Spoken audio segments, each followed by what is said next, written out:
Hey guys, tonight we slip back in time to the kind of evening that would make your modern heating bill look like a tropical luxury tax. Picture this. You're trudging through ankle-deep mud. The sun's dipped below the horizon like it's hiding from what comes next, and every breath you take puffs out in little icy clouds. The crops, gone. The animals, grumpy. Your fingers, already regretting not being born in Sicily. The medieval countryside has just been kissed by the first hard frost of the season. You're standing outside your one-room thatch hut, your boots soaked through with slush and manure, trying not to think about how cold the outhouse is.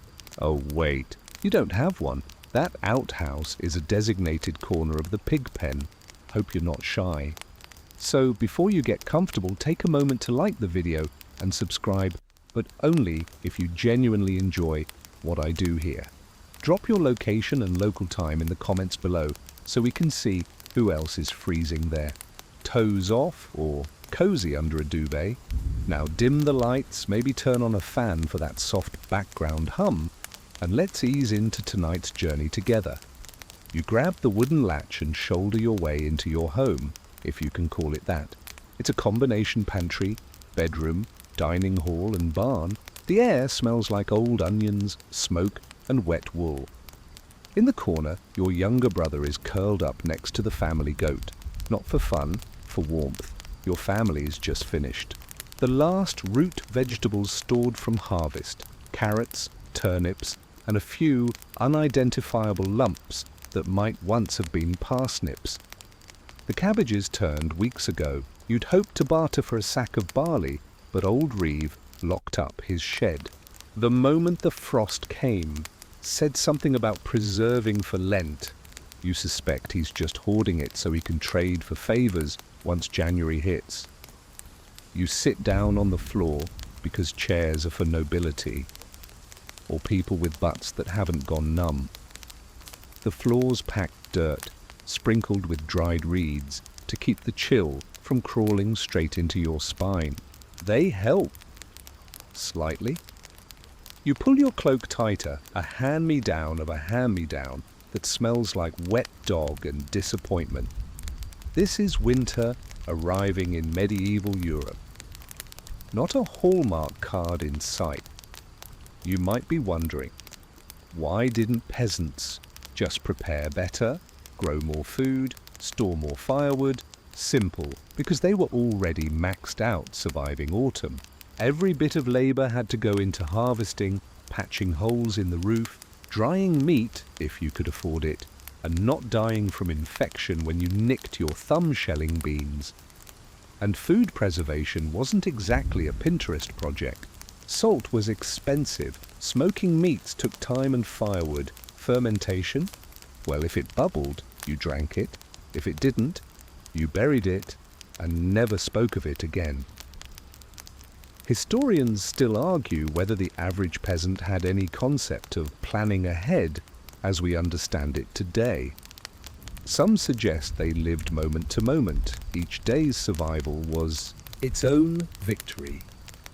Others believe a deeply ingrained seasonal rhythm governed their choices, guided by ancient calendars and weather-worn almanacs passed orally from generation to generation.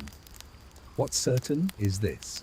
By the time that first frost arrived, you already knew winter wasn't just cold, it was judgmental. It tested whether your family had worked hard enough, saved enough, prayed enough, and even then, it wasn't guaranteed you'd make it. Tonight, you've got maybe 3 hours of real light left, and that's if you don't mind the smoky glow from your rushlight, a twisted reed dipped in animal fat that flickers like it's being tickled by ghosts. Your dad's already muttering about bringing the chickens in before the snow starts again, because yes, they sleep inside. So do the pigs, not out of sentiment, but because their body heat keeps the room a few degrees warmer. It's like central heating, but with more snorting and manure. You press your hand to the wall. It's cool, slightly damp and lined with moss on the outside for insulation. The thatch above your head was patched last month, After a storm blew half of it into the neighbouring field, you're still finding straw in your soup. At the back of the room, your mother ladles out a thin porridge of oats, water, and regret. It sticks to the bowl, to your ribs, and to your sense of dignity, but it's warm. And tonight, that's all that matters. As you slurp, you stare at the hearth. The fire's low. Fuel is precious. You're burning peat now, crumbly, damp-smelling. Blocks dug from the earth that hiss and pop like they're protesting every spark. Once the wood ran low, this was the alternative. If you're lucky, you won't get too many nosebleeds from the smoke. If you're unlucky, well, medieval smoke inhalation is the new asthma. One of your siblings pipes up to ask if snow is coming again. You listen.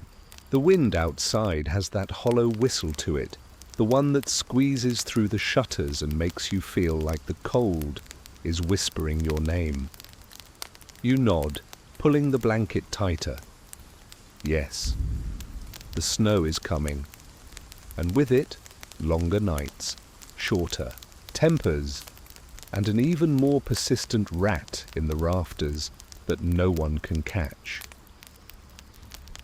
You close your eyes for a second, not sleeping, just pausing, because winter doesn't ask. It simply arrives. It seeps into your boots, curls around your bones, and reminds you that survival isn't a guarantee. It's a nightly negotiation, but you've done this before. You'll do it again. You wake up not because you're rested, but because your nose is so cold it feels like it's trying to file a formal complaint. There's no such thing as sleeping in during a medieval winter. If the cold doesn't get, you, the rooster, will. And if the rooster doesn't, the pigs probably will, snuffling your hair to see if you're edible yet. You rub your hands together and blow warm breath into them, which is about as effective as asking the fire to turn itself on. The embers in the hearth have dulled to a faint red glow, barely visible under the ash. Your father's already up, crouching near it with a bundle of dry reeds and a flint. The kind of man who can get a fire going with 2 rocks and a dirty look. You admire that, or you would if your joints weren't creaking like a haunted bookshelf. The house is quiet except for the occasional snore, snort, or scratch. You glance around. Your siblings are still lumped under shared blankets. The goat's using your older sister's feet as a pillow. The chickens are surprisingly tidy house guests, all things considered. Just don't look too closely at what they leave behind. It's like Easter morning, but disappointing. You pull on your second tunic, a scratchy wool one that smells faintly of mildew. Layers are life. If you owned more than 2, you'd wear them all at once.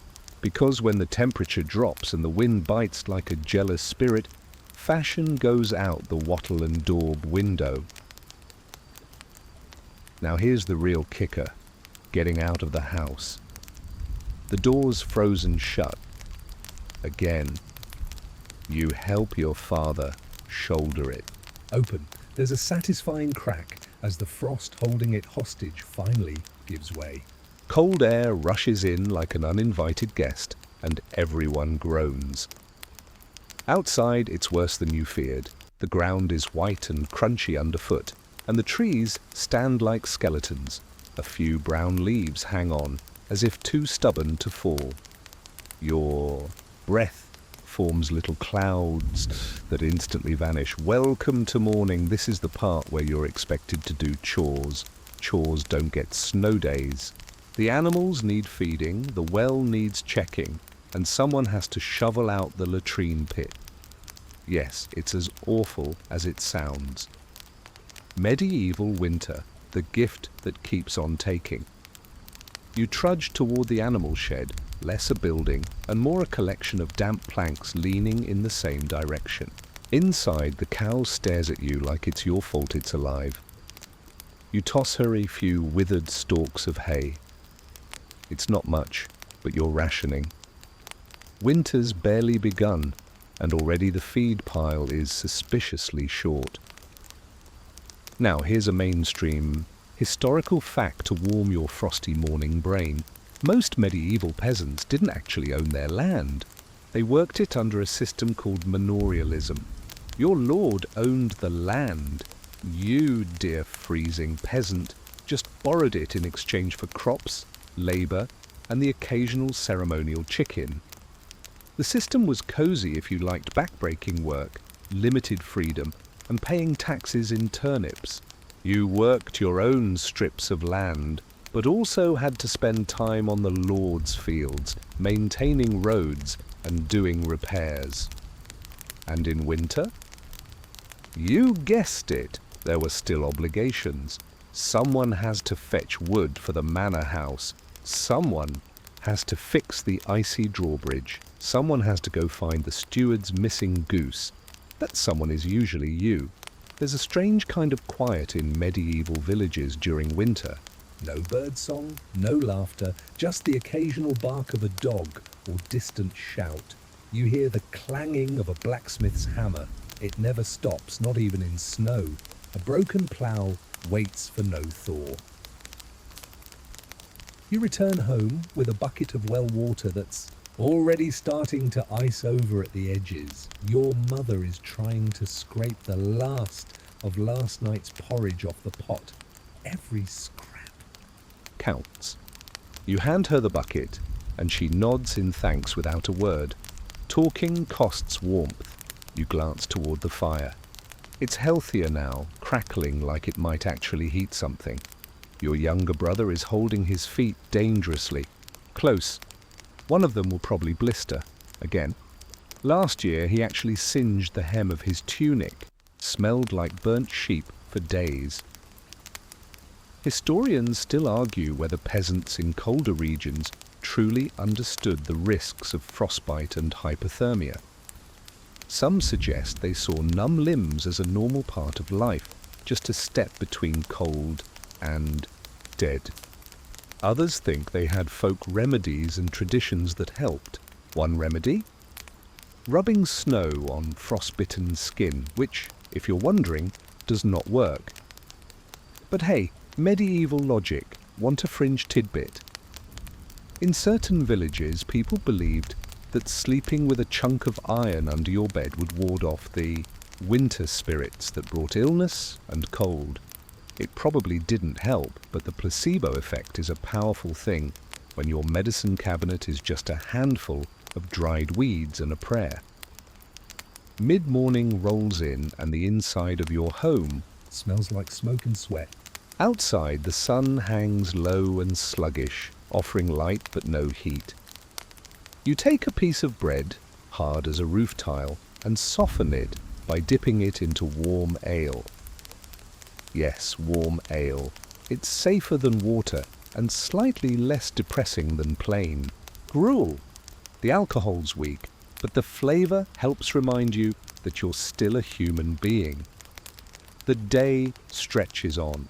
You and your siblings gather firewood from the nearby woods, not chopped logs, those are scarce. You're hunting for fallen branches, dry twigs, anything burnable. Once, in desperation, you even burned an old shoe. The smell lingered for weeks, but the warmth lasted 30 glorious minutes. You're tired already, and it's not even noon. Winter days are short, but they demand more of you. You can't just sit around waiting for spring. Every moment is about rationing, food, fuel, energy, and morale. Especially morale. And so as you stumble back home with arms full of kindling and snow down your collar, you try not to think about how many more days like this lie ahead. Because if you did, well, you probably wouldn't get back up tomorrow. You settle back inside, shaking off snow like a soggy sheepdog, and the door groans shut behind you. The fires manage to grow, thanks to your father's endless poking and muttered threats. Its flickering glow is hypnotic, casting dancing shadows across the rough wooden beams above. You don't sit too close, though. You remember last winter. when a cousin got his foot too near and roasted his toes like medieval marshmallows. Now comes one of the weirdest daily rituals of winter, drying everything. Your tunic, your socks, if you're lucky enough to have some, the goat's wool, even the walls. Moisture seeps into every crevice like it's got an open invitation. Everything in your house smells faintly of wet dog and desperation. It's at this point that you realize your boots are, once again, soaked through. Medieval peasant boots were, let's just say, more suggestive of footwear than actual cold weather protection. Made from crude leather, maybe lined with straw if you're fancy, they leak, crack, and lose shape faster than you can say. Frost nip. Some folks even stuffed moss inside for warmth. It helped, a little. Until the moss froze too. You peel them off, flex your toes, they're red, stiff, and tingling. Not a good sign, but you'll warm them by the fire in shifts. First one foot, then the other. That's the peasant version of luxury spa treatment. Throw in a piece of barley bread and a nod from your dad, and it's basically a wellness retreat. Here's a mainstream historical fact to chew on while your boots steam. During the harshest winters, entire villages would sometimes take shifts, huddled together in the warmest house, usually the blacksmith's or baker's. These communal arrangements weren't just social, they were survival. Shared body heat, shared food, and, less glamorously, shared fleas. The real village MVP, whoever remembered to bring the lice comb. You hear a knock, which is strange because nobody knocks. Visitors usually yell through the door. Your father opens it, and it's the reeve, essentially the village manager and middleman for the Lord. He's not here for a social visit. Turns out there's a problem with the grain stockpile. It's freezing inside the granary. And rats have chewed through some of the sacks. You're being invited to help patch it up. You'd love to say no, but you also love not getting fined or assigned extra labor come spring. So back out you go. The wind has picked up now, flinging snow sideways like it's mad at you. You pull your hood low and march toward the storage shed, where a few other miserable villagers are already gathered. One is holding a hammer with a handle wrapped in rags. Another is cursing in a language you're pretty sure he made up. The granary's interior is colder than outside. The grain sacks are stacked like lumpy gravestones, and you can smell the rat droppings before you see them. There's a whole other world of things that thrive in the cold. Rodents, mold, and that one guy who insists on working shirtless because it builds character. You take up your share of the patching work, nailing rough boards over holes, stuffing gaps with whatever scraps you can find. Every movement sends a chill straight through your spine.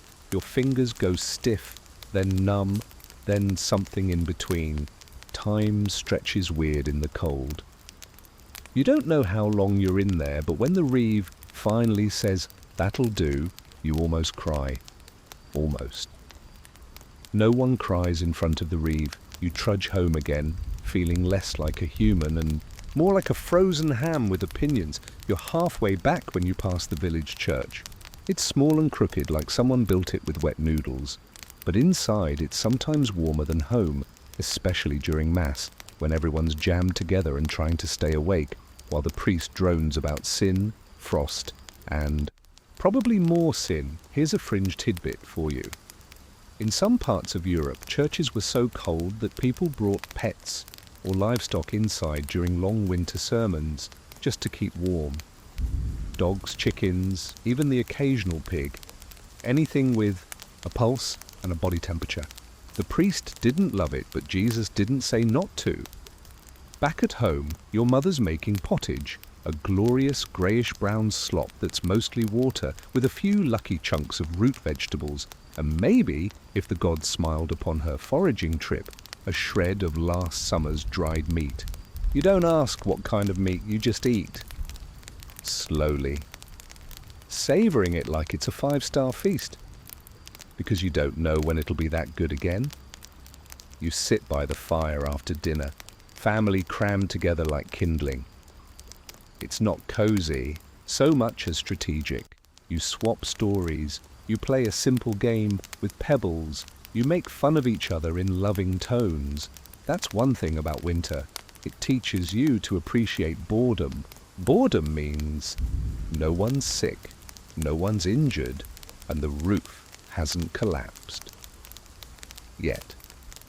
Historians still argue whether peasants truly felt poor in winter, or whether this life was just life. Some believe peasants accepted their hardships as normal, relying on faith, festivals, and each other to survive. Others think the harshness bred resentment, and that songs, dances, and church rituals were ways of pushing back against despair. But tonight, as the fire flickers and your belly feels almost full, you're not thinking deep thoughts, you're thinking about your feet. They're warming up, finally, and you're praying the morning doesn't come too fast, because you know what it brings. More cold, more work, and more snow down the back of your shirt. Still, for now, in the dim orange firelight, it almost feels like hope. You wake up stiff as an overcooked turnip. The fire's died down to a sleepy ember, the room cold enough to see your breath hover like a ghost above your lips. Your joints creak in protest as you sit up, still wrapped in whatever layers. You didn't kick off during the night. If you were lucky, you slept near the hearth. If not, well, let's just say medieval mattresses didn't come with heated blankets or memory foam, just straw, lumpy sacks, and the occasional beetle. You rub your face, groaning softly, and nudge your little brother, who's burrowed under the blanket like a hibernating mole. "Up," you whisper. "If we don't move soon, we'll freeze in place and become family furniture." Getting up is an act of courage. The floor is freezing. Your breath stings in your nostrils, and the only warm thing is the spot where your body just was. But you've got chores, and in winter, those don't pause just because you're feeling dramatic. First on today's to-do list, haul water. You grab your wooden bucket and brace yourself as you step outside. The well is only a few minutes away, but in snow-crusted boots and biting wind, it feels like a trek through Narnia. Minus the talking animals and Turkish delight.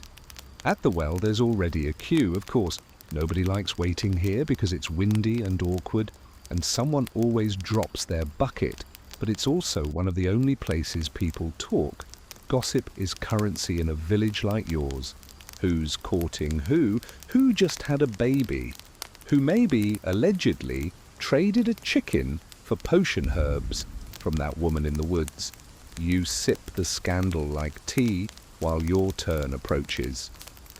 You pull up the rope, slowly, hand over hand, the icy water sloshing in protest. The bucket weighs a ton, but you manage it, just barely. You can't feel your fingers anymore, but that's fine. You're a peasant. Fingers are optional. On the way back, you stop by the neighbors to swap a few onions for some stale bread. Bartering is the beating heart of survival in this season. No one has enough of everything, but everyone has a bit of something. One woman might be hoarding dried herbs. Another's got a knack for mending clothes. One old man always seems to have pickled something strange, like fish stomachs or questionable roots. You never ask too many questions. You just nod and say, "Thank you." Mainstream historical fact coming your way. In many medieval villages especially, during winter, women played a crucial role in maintaining these barter economies. While the men worked fields, fetched firewood, or dealt with the lord's demands, women handled food storage, preservation, and trade. In this way, they were the quiet architects of community resilience. Back home, your mother's got chores, lined up like angry ducks. You're helping her with wool, combing, carding, maybe even spinning if your fingers stop trembling long enough to work the spindle. Wool is life. You wear it, sleep in it, and possibly dream about it if the sheep outside are loud enough. Here's a quirky little tidbit for your chilled brain. Peasants sometimes rubbed animal fat, like goose grease, into their skin as insulation. Think of it as medieval Vaseline. Slippery, smelly, but surprisingly effective. Of course, if you hugged anyone, you stuck together like grilled cheese. As the sun climbs lazily into the grey sky, the village slowly stirs to life. Smoke drifts from rooftops. Kids chase each other around with sticks, which doubles as both play and warmth-generating cardio. You nod to the blacksmith, who's already hammering away like he's trying to wake the mountain gods. Now it's time to check on the animals. You step into the byre, which is just a fancy name for the barn you share with cows, chickens, and whatever else wandered in last week and decided to stay. The animal's breath clouds the air, mingling with the rich, earthy funk of manure, straw, and livestock steam. And here's the kicker, this smell, it's warm. Yes, in the coldest months, you sometimes sleep in the byre, not just to care for the animals, but because their collective body heat turns it into a rustic sauna. The cows don't mind, the chickens judge you silently, but you sleep. Better out here than in your own bed. Historians still argue whether this practice was common across all of Europe or just in the colder, poorer corners. But what's certain is that cozying up to livestock was more practical than romantic. You pat a cow affectionately, then shovel out some of last night's gifts. Shoveling dung isn't glamorous, but it beats frostbite. Besides, that waste will later fertilize the fields. It's the circle of life, minus the Elton John soundtrack. Back inside, you finally catch a breather. The fire's been rekindled.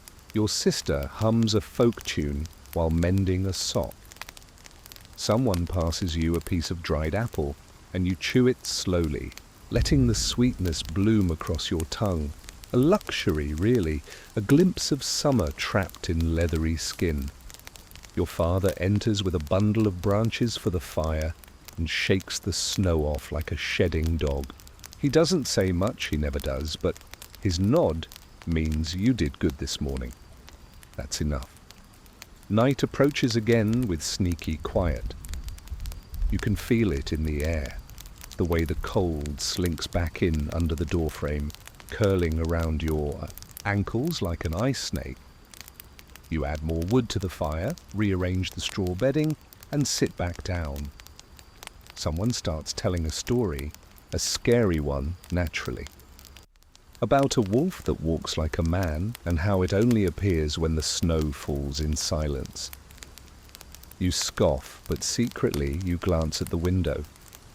You fall asleep a little nervous, but mostly tired. Always tired. Morning doesn't so much arrive as it does ooze in, grey light seeping between the cracks in the wooden shutters. You stretch under the coarse wool blanket, every muscle slow and reluctant, like they're negotiating whether it's even worth moving today. But your breath still clouds in front of your face, and that's a sure sign that the frost is still holding your world in its icy grip. Time to get up. The fire has gone out. Again. You poke the ashes and find only a few embers, pretending to be useful. You know the drill. Grab a bit of straw, maybe some dried moss if you're lucky, and coax it into flame with a kind of breathless patience you only learn through necessity. There are no matches, no lighters, just your fingers, numb already, and hope. Eventually warmth creeps back into the room, timid but grateful. You toss on your patched tunic, then wrap your shoulders with a shawl that's seen better centuries. Outside, the wind is shrieking like a banshee with a grudge.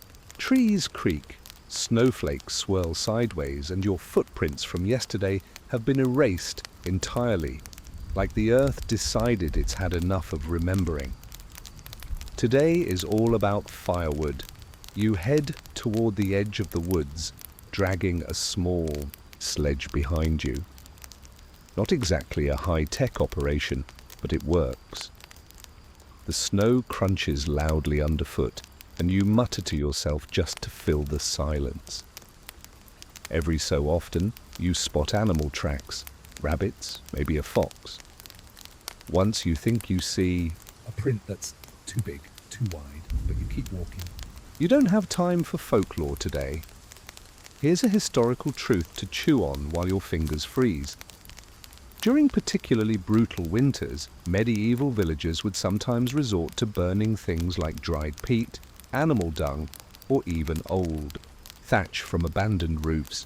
Wood was precious. You couldn't always find enough, and when you did, it wasn't guaranteed to be dry. A soggy log is the medieval equivalent of trying to light a Twinkie. You reach a fallen branch half buried under snow. Jackpot. You wrestle it free, load it onto the sledge, and continue, gathering whatever wood you can. Some is brittle and clean. Some is stubborn, still clinging to moisture and bark. You take it all. There are no picky peasants, only cold ones. By midday, your hands feel like they've turned into frozen claws. You trudge home, dragging your loot like a victorious frostbitten Squirrel.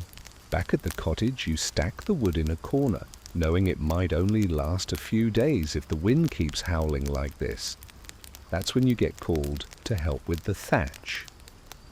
See, roofs don't maintain themselves, and in winter, a leaky roof is just an invitation for misery. You climb up with your uncle, who smells like onions and pipe smoke, and start pressing handfuls of straw into the patchwork. It's not elegant, but it's how roofs are done, bundles tied tight, overlapped like fish scales. Quirky tidbit time. In some parts of medieval Europe, it was common to embed charms into the thatch, bits of bone, carved symbols, even shoes, to ward off evil spirits or keep witches from crawling in through the eaves. Your uncle swears the last tenant of this roof buried a dead weasel in the straw for luck. You're choosing not to think about it too hard. The sun dips faster in winter. By mid-afternoon, shadows stretch long across the snow, and your breath becomes more visible again. You're sent out for reeds to insulate the walls, a task about as glamorous as it sounds. You stomp through a slushy bog by the river, cutting stiff, brittle stalks and bundling them together. The reeds will be stuffed between the cottage walls for an extra barrier against the cold. Not perfect, but every little bit helps. As you bend over to cut more, you think about how little separates you from real danger. One bad week, a cut that festers, a fever that doesn't break, or a sudden blizzard, and the world can go very dark, very fast. Historians still argue whether peasants had more practical knowledge of medicine than they're credited for. But either way, you know people rely more on home remedies than on any travelling physician who might show up once a year. If at all, you carry your bundle home, reeds scraping your shoulder, your legs soaked through. Your mother sees you dripping on the threshold and just points to a corner near the fire. "Strip," she says, "hang those up." You grumble, but obey. Modesty, like comfort, is seasonal. As evening settles in, you feel a kind of dull pride in your body's tired ache. You've done a full day's work, and despite the chill, no one lost a toe. A success by medieval standards. Dinner is a thin stew, mostly cabbage and barley, but there's a shred of meat in it tonight. Probably rabbit, possibly not. You don't ask, you just eat. Someone pulls out a flute and begins to play. A soft tune, simple but haunting. It drifts through the room, blending with the crackling of the fire and the sleepy hum of conversation. You lean against the wall, full belly, warm socks, and a flickering sense of peace. Then someone brings up the wolves again. Apparently one was spotted near the sheep pens. Great. You close your eyes and try not to imagine glowing eyes at the window. You wake in the middle of the night to silence. An eerie, thick kind of silence that presses against your ears like a damp cloth. The fire has dwindled to faint embers again, and the room is dark, save for the one light of the moon sneaking through the cracks. You lie still under the heavy blanket, listening. There it is, a soft, rhythmic sound outside. Not footsteps exactly, more like crunch. Pause, crunch, probably just snow sloughing off the roof. Right, still, you pull the blanket tighter and edge closer to the hearth. Someone left a log nearby.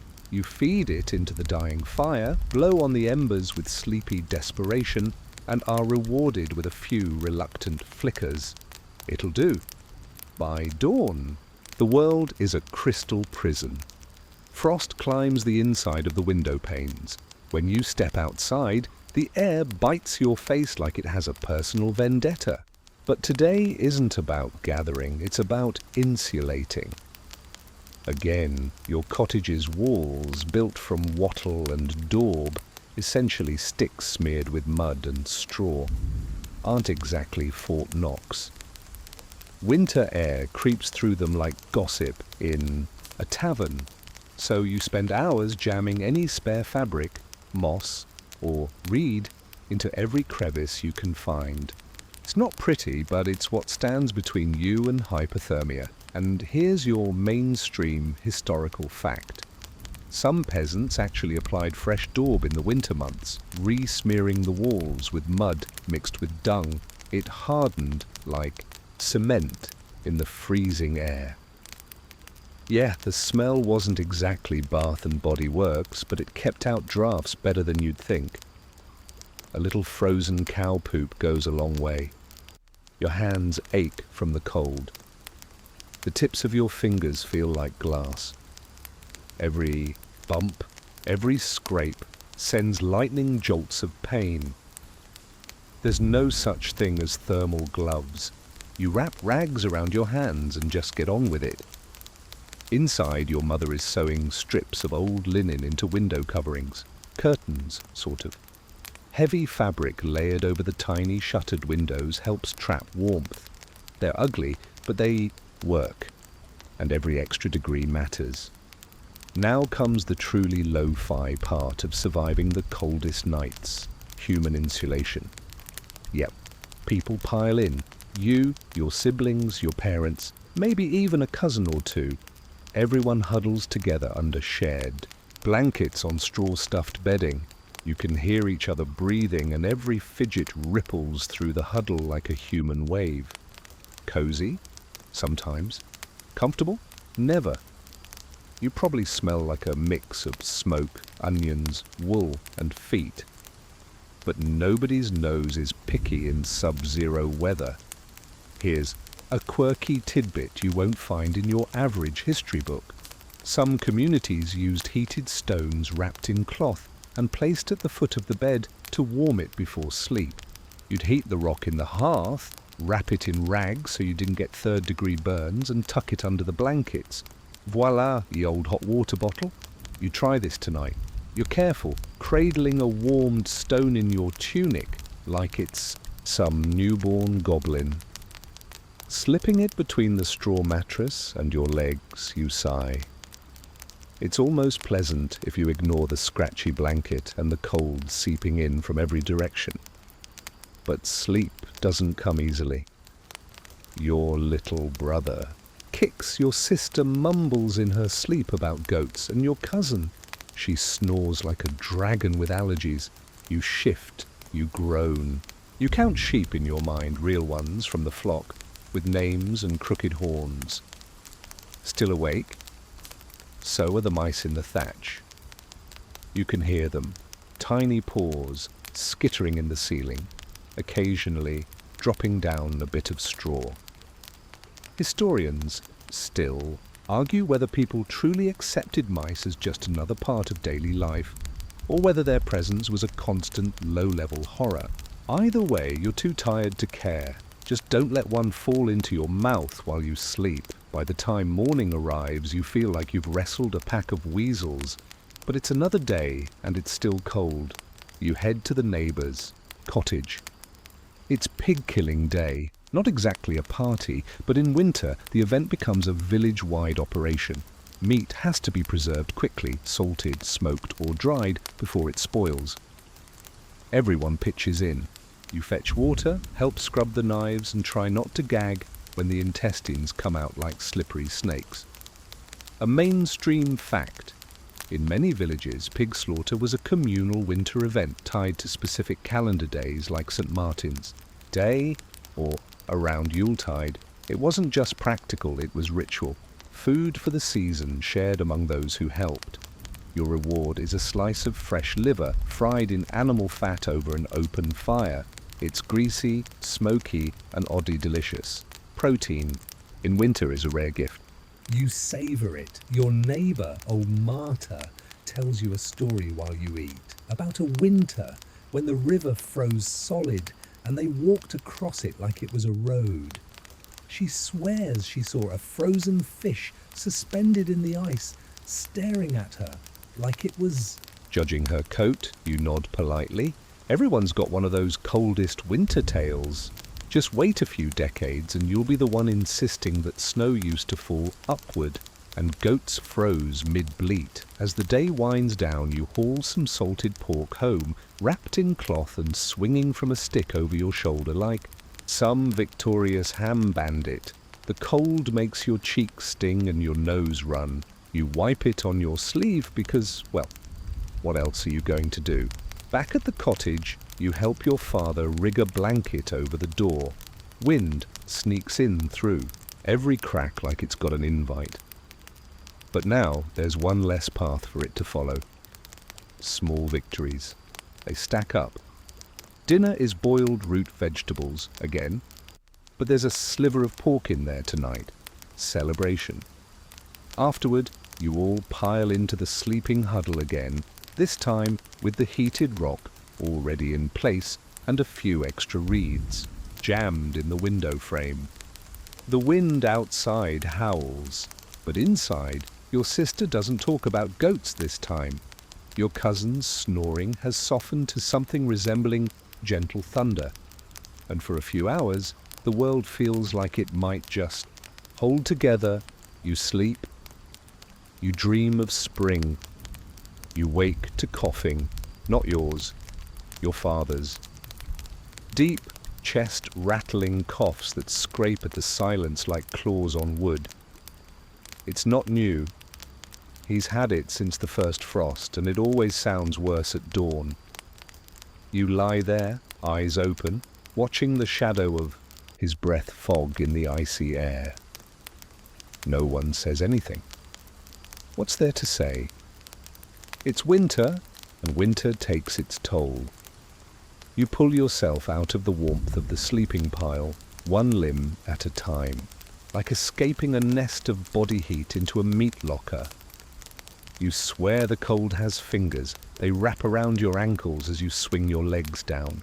The floor is stone, and today it feels personal. The fire's dead again, of course. You poke at it with the iron poker, trying to coax life from blackened lumps. Nothing. You sigh, throw on your tunic, and head out to gather more fuel. Outside, the world is blanketed in a deceptive storybook snow, soft, white, even kind of pretty, until your foot punches through the crust into freezing slush below. You let out a breath that hangs in the air like a ghost and trudge toward the woodshed. Your breath comes out like dragon smoke now, and the wind sneaks under your clothes with surgical precision. A chicken squawks as you pass. It looks just as offended by the weather as you are. You grab armfuls of whatever you can find, branches, twigs, even some sun-dried dung cakes from last autumn's collection. Don't make that face. Dung burns. And it doesn't stink nearly as bad once it's dry, sort of like history class. Back inside, you build the fire from scratch. You layer it right this time. Small kindling at the bottom, then twigs, then the thicker stuff. One spark, one breath, and it catches. You sit there a moment, soaking up the first little fingers of warmth. Your cheeks sting as the frost on them thaws, but you don't care. It's fire. It's life. Here's your mainstream historical fact of the day. Medieval peasants didn't use chimneys the way we think of them now. Most cottages had open hearths and simple roof vents to let smoke out. The smoke would gather in the rafters, curling above your head in long, ghostly ropes. It actually helped, preserving meats, deterring bugs, and even insulating the roof thatch against rot. So, yeah, your lungs paid the price, but your bacon stayed mold-free. As you settle into the day, you realize something critical. Your boots are disintegrating again. The leather's cracked, the seams are coming undone, and your toes have begun plotting their escape. You show your mother, who gives them a quick once-over before disappearing into the back room. She returns with a needle, waxed thread, and a suspiciously familiar scrap of old jerkin. Shoe repair time. You sit beside her, trying to soften the brittle leather with hands that feel like they belong to a statue. She sews like a woman possessed. Each stitch is a little miracle. You watch, impressed, until she hands you the needle and points. Guess what? You're not just the client. You're the apprentice. Here's a quirky detail for your mental, medieval trivia shelf. Some peasants stuffed their shoes with moss or hay to keep warm. Not exactly memory foam, but better than nothing. You try it tonight. It's crunchy and slightly itchy. But your toes? They stop screaming after a few minutes. That counts as progress. Afternoon arrives like a dimly lit hallway. No sun, just this blue-grey smear of a sky overhead. You help mend the fence near the animal pens. The pigs grunt at you, unimpressed. The goats, well, they seem to think it's snack time and keep nibbling your cloak. You shove them gently away, only to turn around and find one eating your mitten. You scream internally. The goat stares blankly. Historians still argue whether goats in the Middle Ages were considered clever or just shamelessly chaotic. You vote both. While you patch the fence, you spot something new. Frostbite. A bit of black on the edge of your friend Danny's thumb. He doesn't even notice until you point it out. Then he shrugs like it's a splinter. That's the thing about this kind of cold. It wears you down bit by bit until even damage doesn't register. You promise to help him soak it later in warm water and wrap it. You make a mental note. Check your own fingers and toes tonight. Inside the cottage, the day ends in silence. Everyone's too tired to talk. Dinner is boiled barley and some old root vegetables that taste like the floor. Still, you eat. You always eat. Because hunger makes the cold worse, and the cold makes the hunger feel sharper, like your stomach is trying to chew through your spine. As the sun sets, or tries to, let's be honest, it gave up halfway through. You light a rushlight. It's a strip of dried plant soaked in animal fat and lit at one end. Not bright, not pretty, but enough to see by. You hold it near your face and squint at the thread you're using to finish that repair on your cloak. A single tear in the seam means more cold leaking in tomorrow. Fun fact. In some villages, rushlights were made from the pith of rushes soaked in bacon grease. The bacon part, of course, being the best detail. You wonder if it made the house smell like breakfast, or just like burning fat. Either way, you want one that smells like bacon. That night you crawl into the sleeping pile again, but this time you've lined your blanket with a wool sheet you found in the storage chest. Something handed down from an aunt, moth-eaten but thick. It makes a difference. Your father's cough is back though, rougher now. You glance over in the dark, and for a moment you wonder. You wonder if he'll still be coughing next week, or if the coughing will stop. Because he has. You shove the thought away and focus on the warmth, on the sound of breathing, on the fire, still crackling faintly. Outside, the wind howls again, but this time you're ready. You wake up before dawn again, because, well, your bladder doesn't care about the cold. The fire is out. Of course it is. Your breath fogs the air, and the tip of your nose feels like it's about to chip off like an icicle. Everyone else is still buried beneath the communal pile of furs and patchwork blankets. You don't want to move. You consider very seriously just holding it. But nature wins, so you roll out, gingerly, like you're escaping from a sleeping dragon. Your feet slap against the cold ground, and your breath catches as you slip into your stiff boots. Outside, the world is still midnight black, and frost glitters on everything like crushed glass. You trudge to the latrine, the outhouse, if we're being generous. Just a pit, really, a few boards for privacy, and enough breeze slicing through the cracks to make your eyebrows ache. You do what must be done, eyes watering from cold, then jog back.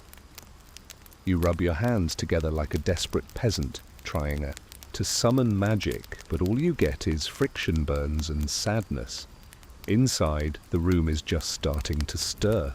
Someone mumbles. Someone else rolls over and mutters about the fire. You sigh, grab the flint and steel, and start the fire dance again. This time, you get it faster. You're practically a pyromancer now. The fire eats up the shadows in little gulps, casting flickers over the walls and across the soot-stained beams above. The smoke curls slowly up toward the roof hole. Some mornings it goes out easy.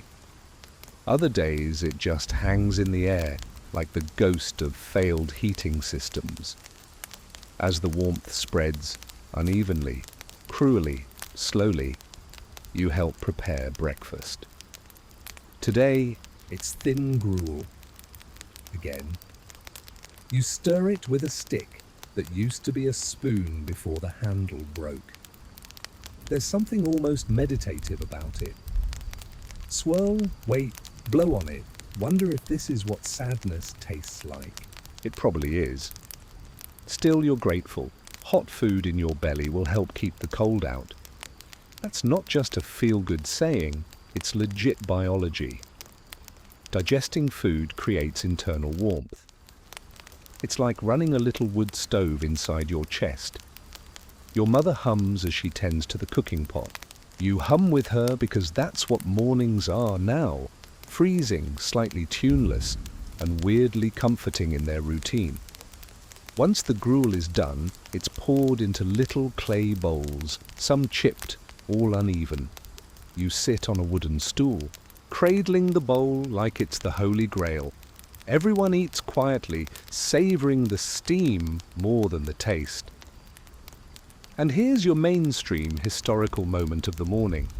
Breakfast for medieval peasants was often porridge, bread, or leftovers from dinner. Not because they loved carbs, but because meat was a luxury. Protein was saved for feast days or the Lord's table. You're lucky if you get a boiled egg once a month after breakfast. It's time for the animal chores. The sun's finally crawled into the sky reluctantly. You can feel it out there somewhere behind layers of grey. It's like the sun went on strike and left only a distant intern behind. The goat pen is coated in frost. The water trough is frozen solid. You take the blunt end of an axe and chip at it until a small pool forms in the centre. The goats come over, eyes half-lidded, like they're hung over. One of them headbutts the bucket for fun. You tell it to stop. It does not. Fun tidbit. Goats were basically medieval lawn mowers. Not just milk producers, they kept weeds down, fertilized the soil, and occasionally butted children into the mud for sport. They are chaos wrapped in fur. You refill the trough, toss down some hay, and move on to the chickens. Chickens don't like the cold at all. They puff up into feathery grumps and make their displeasure known in angry clucks and judgmental stares. You check the coop for eggs, one today, barely warm, a treasure. You tuck it into your pocket like it's made of gold. Next stop, the pigsty. The pigs are, well, they're pigs. Surprisingly warm, actually.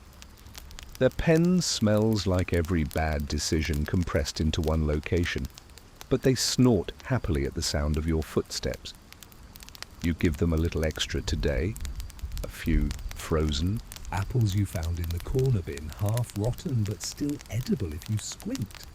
The pigs squeal with joy. It's the loudest appreciation you'll get all day.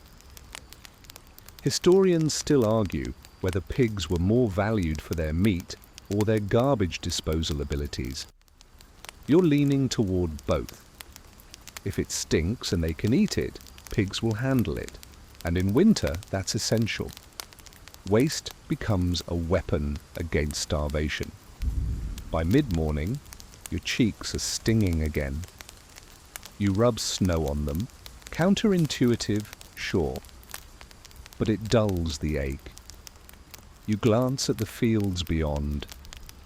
Everything's still, frozen, silent. Nothing growing now, nothing to tend. Just frozen dirt, like a sleeping animal waiting for spring. You head back inside for a quick thaw and catch your younger brother pulling his tunic over a second shirt, layers on layers, like an onion trying to pass as a knight. He beams at you. You help him tie the cloth belt, then shove a warm rock from the hearth into his mitten to keep his fingers from going blue. This is winter fashion, peasant edition. Layers, wool if you're lucky, linen if you're not.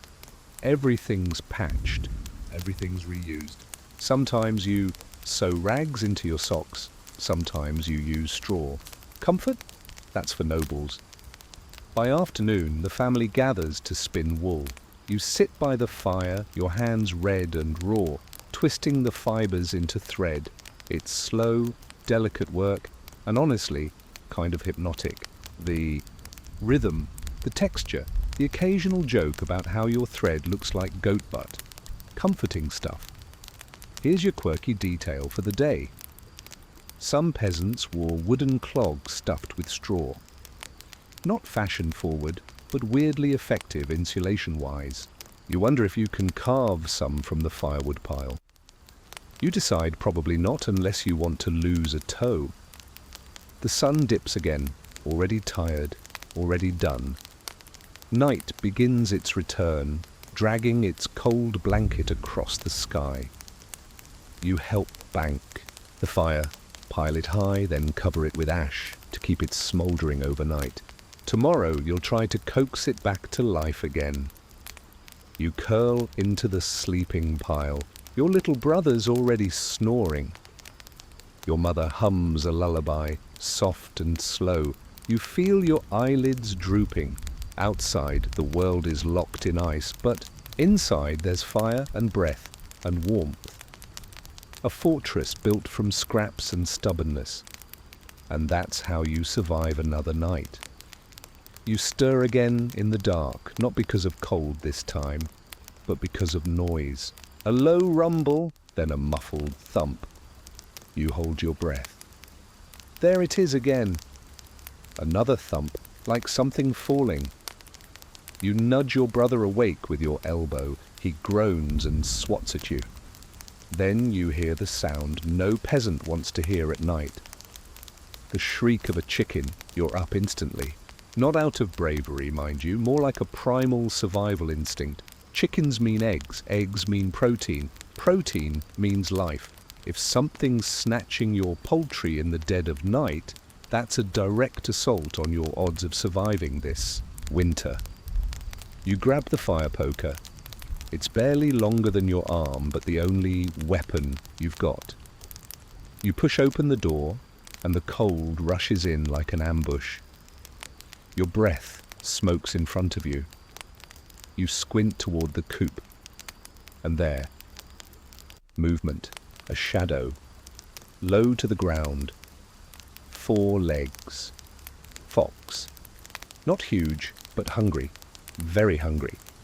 You yell, brandish the poker, and stumble toward it. The fox glances up, a bit too casual, then bolts with a flutter of feathers trailing behind it. You chase half-heartedly, barefoot, of course, because that's how emergencies work, and realize too late that your toe has slammed into a frozen root.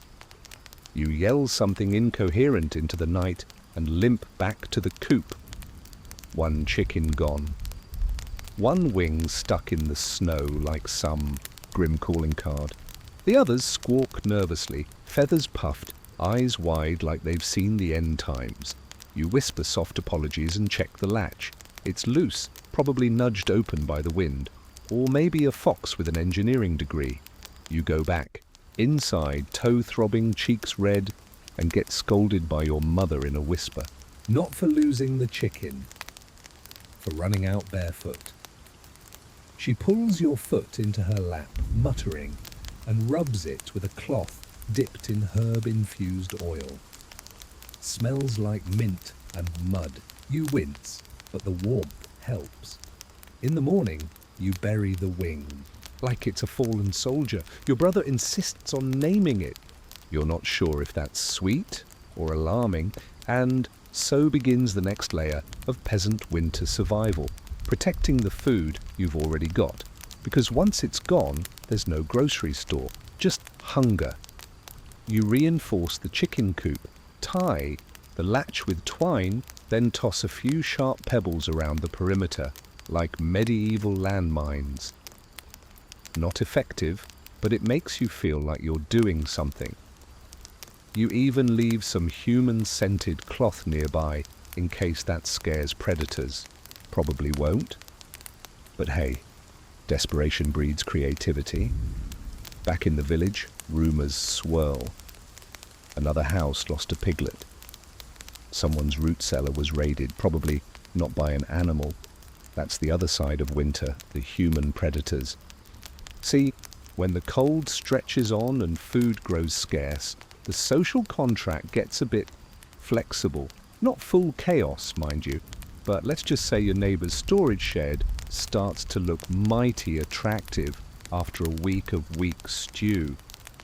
Historians still argue whether rural theft was rare or rampant during the hardest winters.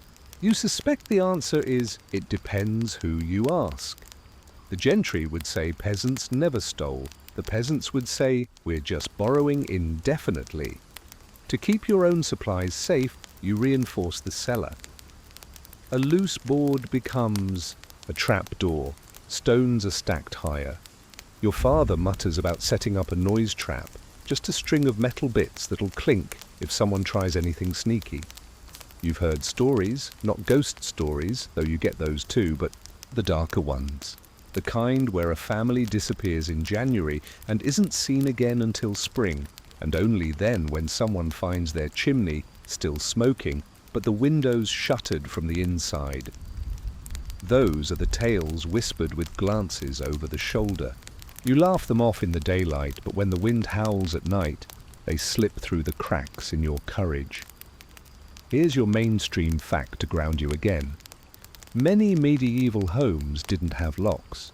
If you wanted to secure something, you had to get clever, bar the doors, booby-trap the root cellar, or keep a particularly mean goose tied to your pantry. Yes, that's a thing. Guard geese. Honk first. Ask questions later. Your quirky tidbit of the night. Some peasants believed hanging dried wolfsbane above doorways would ward off both wolves and evil intentions. The jury's out on whether it worked, but it definitely made the place smell like sour lettuce. You try that too, it can't hurt. You string a few bundles above the entrance, say a little chant you half remember, and hope the universe is listening. Evening comes again. The wind has teeth tonight. You pull your cloak tighter. It's patched at the shoulders, threadbare at the hem. but it still holds heat if you hug it close. Dinner is better than usual. Your mother broke open a jar of pickled turnips, and someone traded half a wheel of hard cheese for wool thread yesterday. The combination is weirdly delightful. Salty, crunchy, sour. It tastes like celebration. You eat slower than usual, savoring each bite. You glance around. Everyone else is smiling, even the baby's gumming on a crust of bread like it's the best thing she's ever tasted. There's a moment, brief but golden, where it feels like the cold doesn't exist. Just warmth, food, firelight, and the gentle hum of your mother singing again. But as you settle into the night, something outside creaks. You pause. It's probably the wind. Probably. But you still toss another log on the fire, just in case. You awake to a frosted window pane, a delicate spiderweb of ice crystals tracing the glass like some icy tattoo from the night. The chill bites sharper than before, and the air smells faintly of smoke and pine. Outside, the village is shrouded in white fields, rooftops, even the well's wooden frame dusted with a sparkling layer. It's that kind of morning where the cold feels less like an annoyance and more like a living thing pressing down on your chest. You pull your blanket tighter and sit up, rubbing your eyes. Your breath puffs out in small clouds, mingling with the faint smell of soot and damp wool. The fire's almost out, and you can hear your family rustling about downstairs, preparing for the day. Your stomach rumbles, a reminder that breakfast isn't coming on its own. Today, like every day in this frozen season, survival depends on routine. You trudge to the hearth where your mother is already stirring a pot of thin porridge, likely made from barley or oats. It's bland and lukewarm, but it's food, warmth in edible form. You want to complain, but a glance at her tired face makes you swallow the grumble. Winter steals energy like a thief in the night. She's up before dawn every day, her hands rough from chopping wood and milking goats before the sun rises. Outside, the village is already alive with hushed activity. Men in woolen cloaks are preparing to check traps set in the woods, snaring rabbits, hares, or maybe a fox for its fur. Women gather firewood or head to the communal well, careful to avoid the slick ice. The children stick close to the warmth of the cottages, some bundled in patched cloaks, others helping with chores. Your own tasks today are clear. Check the root cellar and repair the fence near the pigsty. The pig is the closest thing you have to a luxury, and you guard it like a dragon hoarding gold. One bite of good pork could mean a better chance at winters. And before you head out, you pull on your mittens, knitted from coarse wool but lined with fur, and wrap your scarf tight. You step outside and are hit by the bite of the wind, a cold so sharp it steals the breath from your lungs. You squint against the glare of the snow, which reflects the weak winter sun like a million tiny mirrors. As you walk, you remember a fact. You learned from the village elder last summer. Medieval peasants used snow goggles carved from thin wood or bone, with narrow slits to reduce glare. You imagine how strange you'd look with those on, something between a warrior and a spy. Historians still argue whether these were widespread or just quirky inventions of Arctic communities, but it's a comforting thought anyway. You reach the pigsty, and the animal snorts at your approach, its breath steaming in the cold. You check the fence. One post is loose, probably chewed or nudged by a curious fox last night. You hammer it back in place, your fingers numb despite the gloves. Nearby, a crow caws loudly, and you glance upward. Crows, scavengers of the sky, are often seen as ill omens. But your grandmother says they're just clever survivors, kind of like you. They'll take whatever scraps the winter leaves behind, making do where others perish. There's a quirky tidbit you remember from village gossip. Some peasants believed that if you could catch a crow on New Year's Day and whisper your wishes into its beak, your year would be blessed. Whether that's true or not is anyone's guess, but it's one of those odd medieval superstitions that still tickles your imagination. As you work, your mind drifts to the root cellar. It's your lifeline where you store everything from salted meat to dried beans and preserved fruits. A medieval root cellar was often built partially underground, lined with straw and dirt to maintain a steady, cool temperature, not freezing, just enough to keep food from spoiling.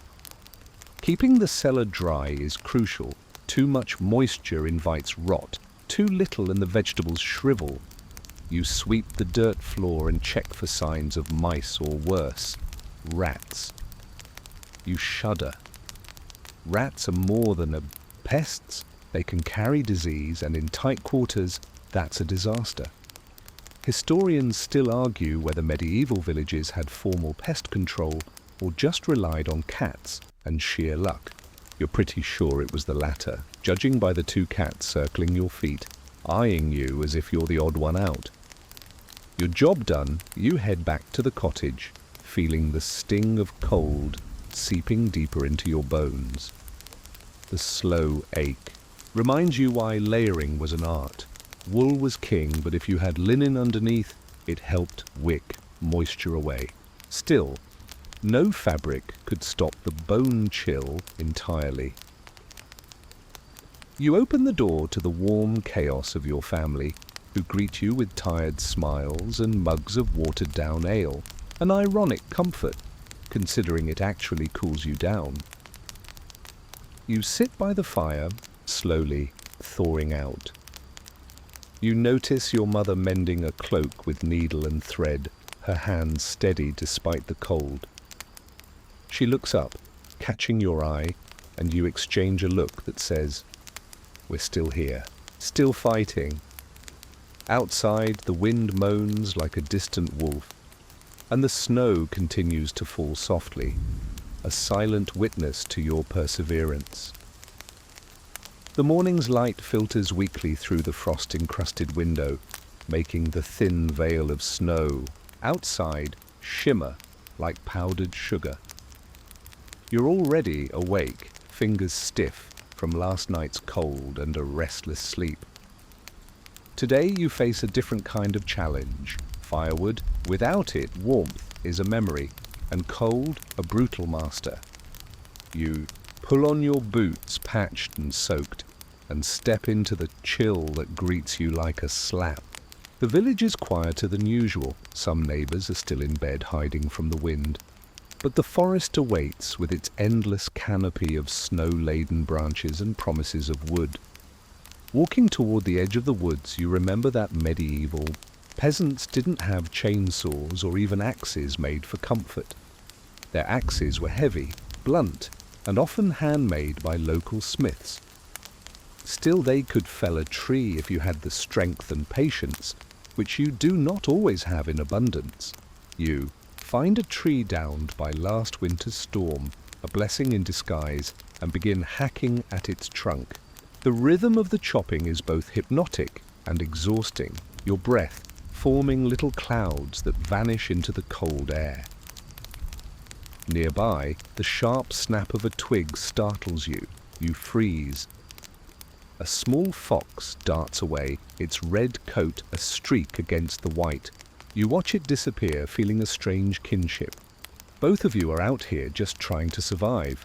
A historical note.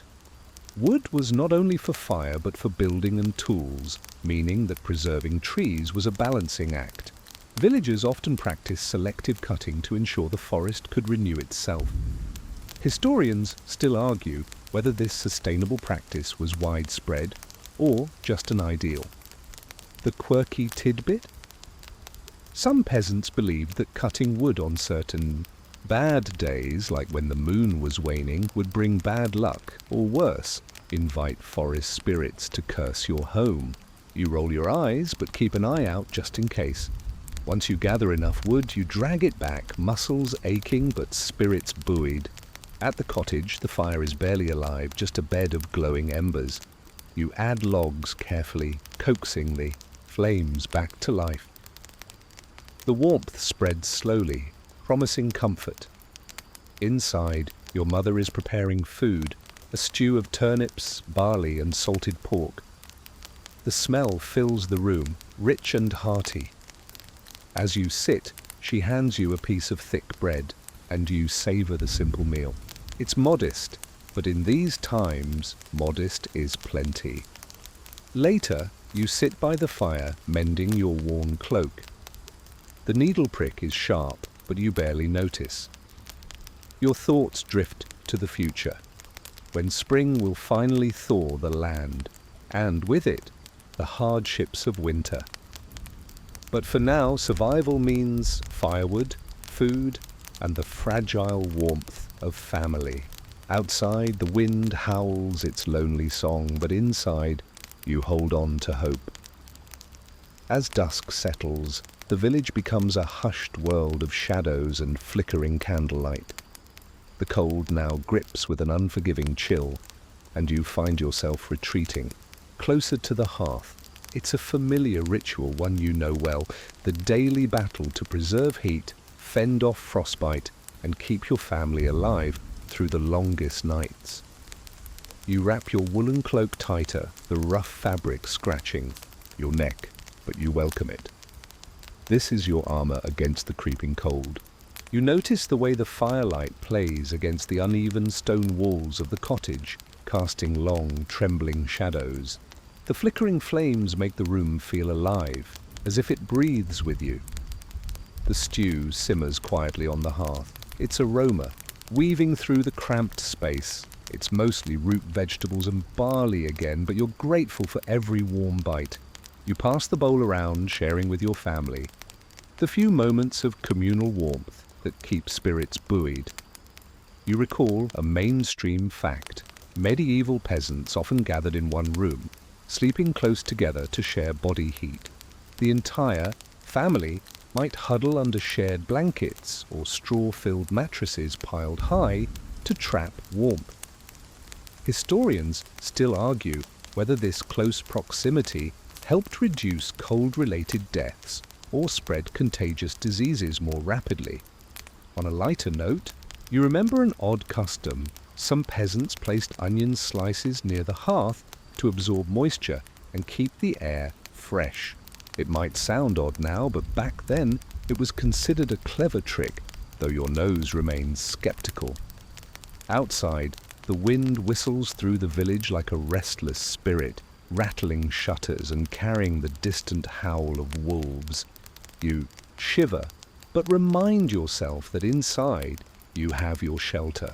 Fragile, imperfect, but a fortress against the harsh night. As you settle down, you feel the familiar ache of cold fingers and toes, the slow, creeping numbness that reminds you how tenuous your survival really is. Your thoughts drift to the livestock, the cows, the sheep, the chickens, each a precious resource needing protection. The coop's door must be checked, and the animals given their feed, no matter the frost. You rise quietly, careful not to disturb the children asleep on their straw beds. You step outside, the cold biting at your face as you check the coop. A few chickens peck sleepily at their feed, feathers puffed up against the cold. Their survival is a small miracle, a flicker of life in the frozen landscape. The coop door creaks as you close it, and you look up at the starry sky, clear and vast. The moon glows cold and distant, a silent guardian over the winter night. You wonder how many others, across the world, share your vigil. Returning inside, you notice your father sharpening the family's only knife by the hearth, his hands steady despite the cold. This simple act feels like a quiet rebellion against winter's harsh grip, a reminder that survival requires not just endurance, but preparation. The fire crackles softly and you take a deep breath, feeling the warmth seep back into your bones. Tomorrow promises more work, more challenges. But for now, there is this moment, this fragile peace. The morning light seeps through the thatched roof, filtered by the frost crust that glistens on every surface.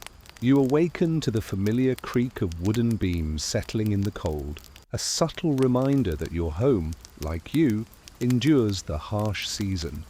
Today's task is vital, tending to the communal well before it freezes over completely. Water is life, especially when winter's grip tightens. You bundle up, feeling the scratch of your woolen layers against your skin. Outside, the air is sharp, each breath a puff of mist. The snow crunches underfoot as you make your way through the village, nodding greetings to neighbors also braving the cold. Everyone's movements are slow and deliberate. Energy must be conserved. Approaching the well, you take a moment to observe its construction.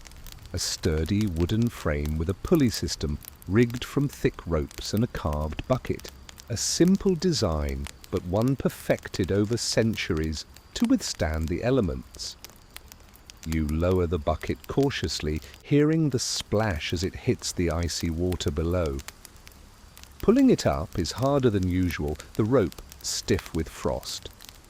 You recall that medieval peasants often added stones or straw around the well to insulate it and delay freezing. Historians still argue whether these methods significantly extended access to fresh water during deep winter, or if villagers simply rationed what they could before the well iced over completely. Nearby, a small plaque of ice has formed on the pulley, shimmering like glass. You tap it gently, breaking off a shard.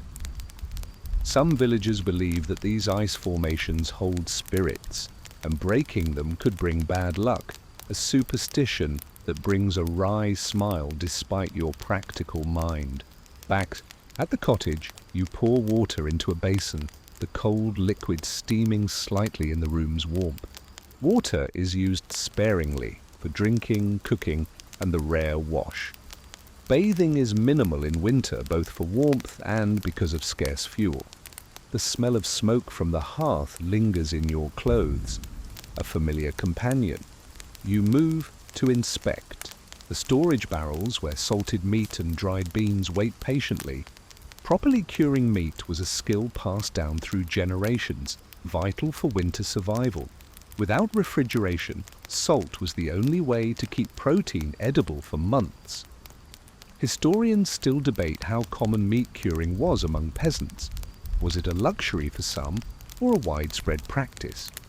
You guess it depended on one's status and access to salt, which could be a precious commodity.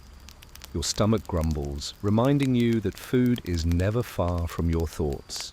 You grab a small piece of dried cheese, a rare treat, and savor its crumbly texture. The taste is sharp, a reminder of summer's past bounty now stored away. Later you step outside again, noticing the village children attempting to slide on. Patches of ice, despite the cold, life persists in little acts of joy. It's a contrast to the seriousness of your chores, but it lifts your spirits. As you return indoors, the warmth of the fire beckons. You take a moment to appreciate its glow, knowing that every flicker is a victory against the encroaching cold. Night descends quickly now, draping the village in a cloak of darkness pierced only by scattered hearth fires and the occasional lantern.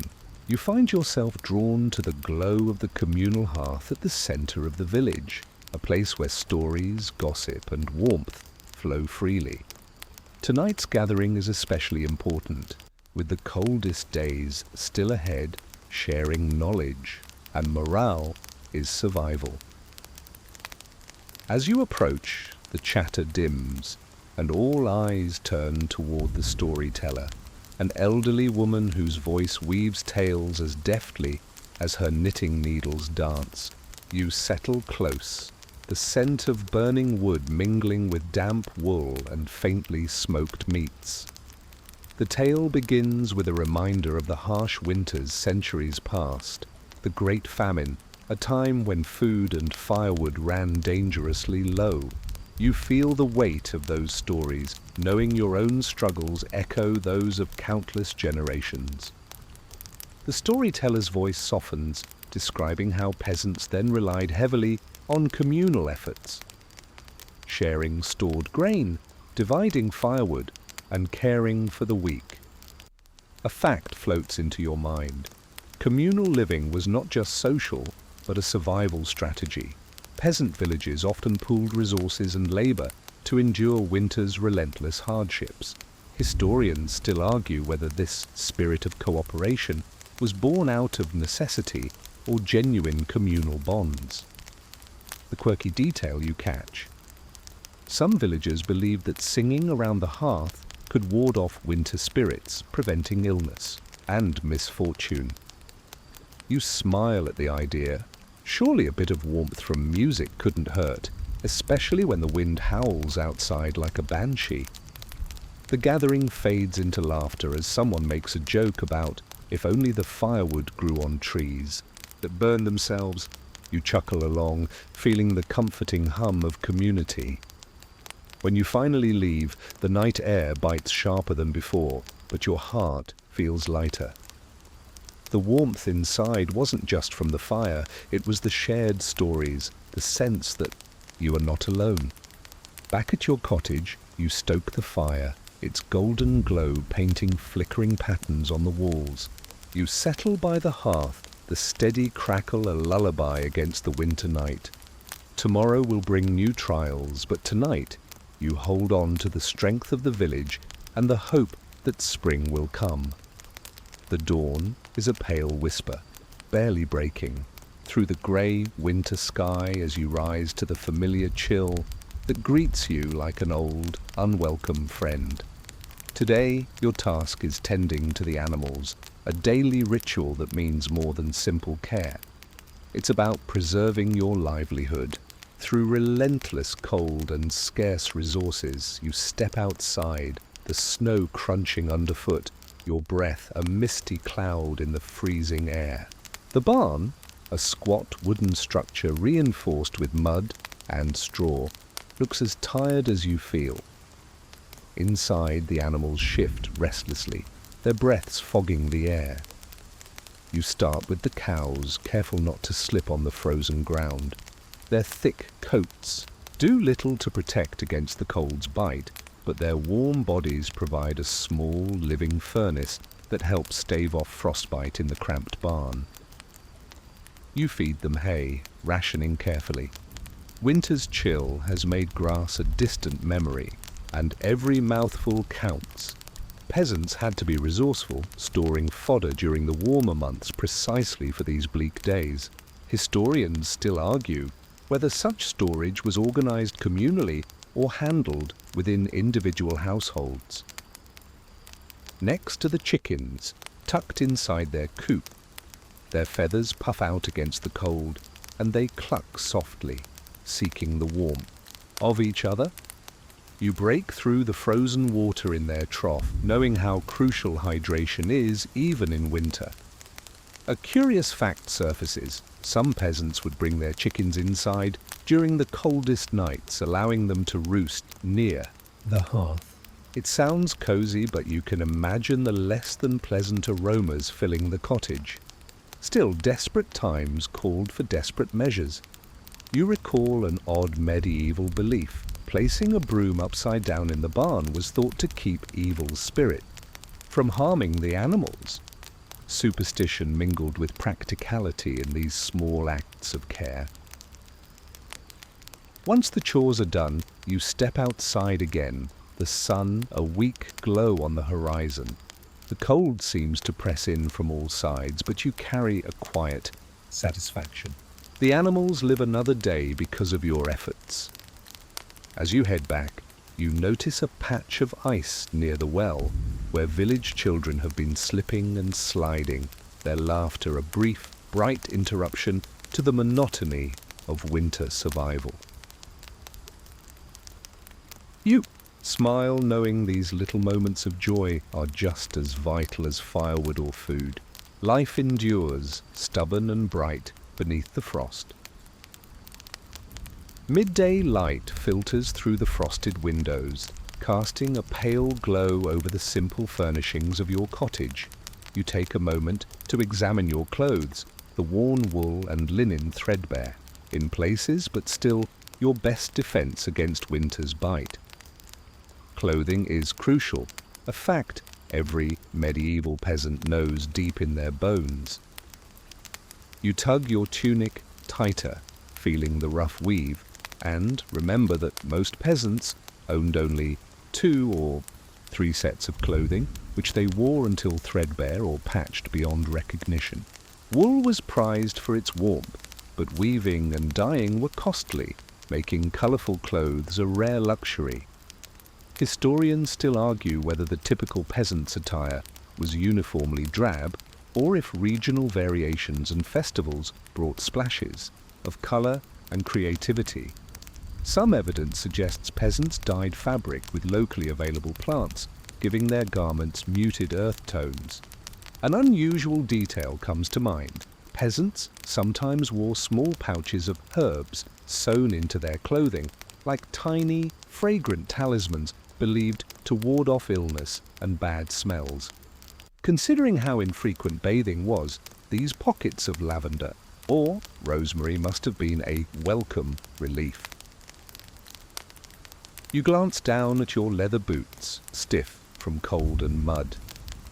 Footwear was often handmade, repaired endlessly, and sometimes shared among family members. Wet feet in winter could mean the onset of frostbite, so keeping boots dry was a daily struggle. Today, you'll attempt a small luxury, mending your cloak by candlelight. A patched cloak may not seem like much, but it's your shield against the cold, and every stitch is a silent act of hope and resilience.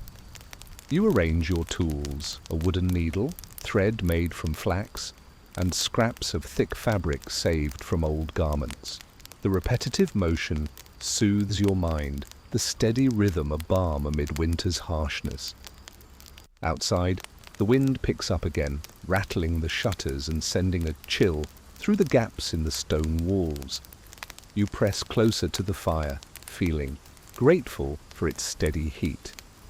As you work, your thoughts drift to how your ancestors survived before you by sharing skills, stories, and simple acts like this mending. Survival was never just about brute strength, it was a patchwork of small, steady efforts. You smile, imagining that somewhere a medieval tailor might have whispered, "Keep your cloak close and your spirits closer." That's the real warmth. That gets you through the coldest nights. The fire dwindles to glowing embers as evening creeps in, and you prepare your meagre supper, perhaps a thick broth of root vegetables and barley, simmered slowly to coax warmth and flavour from humble ingredients. The scent is modest but comforting, mingling with the smoky air that fills your small home. You ladle the stew into a wooden bowl, mindful that every spoonful counts. Food in winter is precious. You ration carefully, knowing the stores must stretch until the thaw. Preserving surplus was an art, drying herbs, salting meats, and fermenting vegetables, each technique a lifeline. Historians still debate how widespread some preservation methods were among peasants versus wealthier households, but the ingenuity in surviving scarcity is undeniable. A quirky fact crosses your mind. Peasants sometimes used black food like burnt bread or charred bones to flavour dishes or create simple broths. It's not culinary artistry, but a practical response to the limits of winter. You settle close to the hearth, savouring the warmth against chilled skin, and watch as shadows dance on the walls. The flickering light is hypnotic, drawing your mind toward memories of past winters and the long nights filled with quiet resilience. Outside, the wind howls, rattling shutters and echoing the unspoken fears that come with cold and darkness. You remind yourself that community matters. Neighbors exchange goods, share stories, and sometimes warmth itself. You think back to the odd practice of snowshoeing used by some peasants, walking on specially crafted wooden frames to navigate deep snow without sinking. Such adaptations show human creativity in the face of relentless cold. As you finish your meal, you reflect on the delicate balance between scarcity and survival. Each day, each small act of preparation is a silent battle against the frost that could claim everything. You sigh softly, letting the fire's glow lull you into a slower rhythm. Soon, sleep will come, and with it, a brief reprieve before the next day's challenges. The hours stretch long and quiet, the world outside blanketed in white and silence, save for the occasional crackle from the hearth. You nestle deeper into your straw-stuffed mattress, layering yourself beneath rough-spun blankets. Sleep is your refuge, but even that is a luxury. Heavy cold seeps through walls, and the night is punctuated by fits of shivering. Peasants had little choice but to accept the chill, relying on body heat and clever strategies to keep frost at bay. Sleeping close to livestock was one such strategy. Animals' warmth radiated through shared walls, a living radiator that sometimes made the difference between frostbite and survival. Historians still argue whether this practice was widespread or more common in certain regions, but evidence suggests it was a practical necessity in many rural homes. One quirky tidbit: some peasants would stuff their bedding with dried herbs or fragrant plants, like juniper or wormwood, to repel pests and ease breathing in cold, damp conditions. Your nose catches the faint hint of something similar beneath the blankets. You turn, careful not to disturb the patchwork quilt your mother stitched from scraps of old clothing, each square a memory and a layer of warmth. The quilts were sometimes Heirlooms, passed down to keep generations warm through harsh winters. Outside, the moonlight reflects off icy fields, a pale, cold glow that casts strange shadows through the small window panes.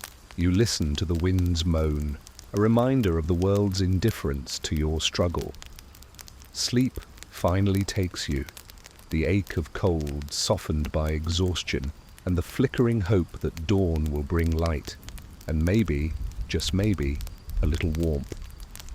Tomorrow, you will rise again and face the frost with the same quiet determination that has kept your family alive for generations.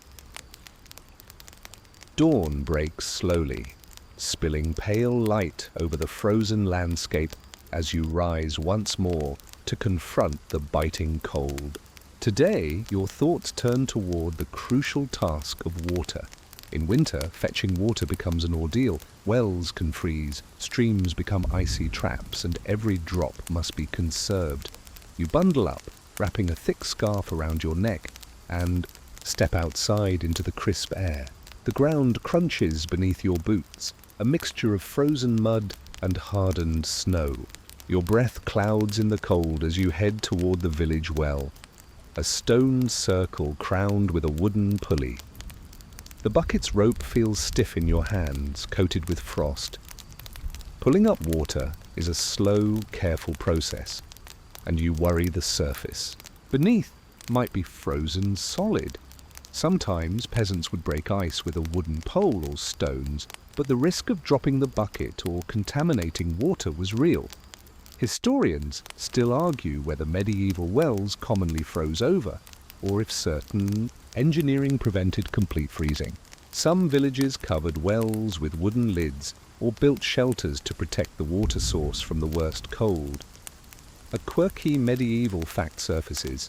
In some places, people believed carrying a small piece of amber or a crystal in their bucket would keep the water alive and fresh, warding off sickness, a charming mix of superstition and practical concern. You fill your bucket slowly, the water clear but frigid, then secure it carefully for the trek back. Every drop is precious. The villagers rely on each other to share water during the harshest spells. Back in your cottage, you carefully heat the water for cooking and washing. Although bathing is rare in winter, cleaning hands and face is a ritual you cling to. The steam rising warms the air, a small victory against the pervasive chill. You pause to reflect on the intricate dance of survival, how something as simple as water shapes your day, your health, and your hope. The cold may press in from all sides, but you are armed with knowledge and resilience. The frost outside glints like tiny diamonds in the weak sunlight, and you feel a stubborn spark of life inside, ready to face whatever the day brings. As the day deepens, your thoughts drift to firewood, the lifeblood of winter survival. Without wood, the hearth dies and cold seeps into every corner of your home. Gathering and storing firewood is an endless, exhausting task, but it's one that keeps you alive through the frost. You recall how your family prepared for winter. All autumn long, chopping branches, stacking logs, and ensuring a dry supply before the snow buried the land. The woodpile stands outside, covered with a tarp of woven reeds, an imperfect but essential shield against dampness. Historians still argue whether peasant communities cooperated on large-scale wood collection, or if each household managed its own supply. Evidence varies by region, but communal labor was a common medieval survival strategy. A quirky detail: some peasants believed that chopping wood at certain times of the day or under particular moon phases brought better warmth or protected them from bad luck. This blend of superstition and practicality added ritual to hard labor. You step outside, the crisp air smelling of pine and smoke. Your axe rests heavy in your hands as you approach the stack. Each log you carry inside feels like a victory over winter's relentless hunger.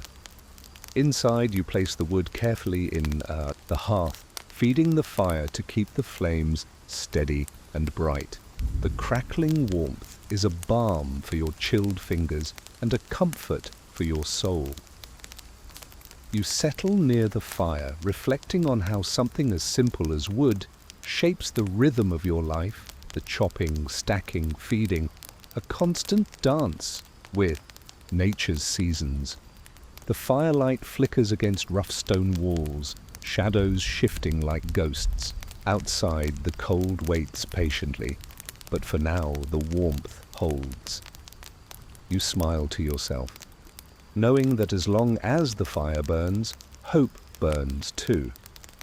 The evening brings a familiar chill that seeps into bones and corners alike.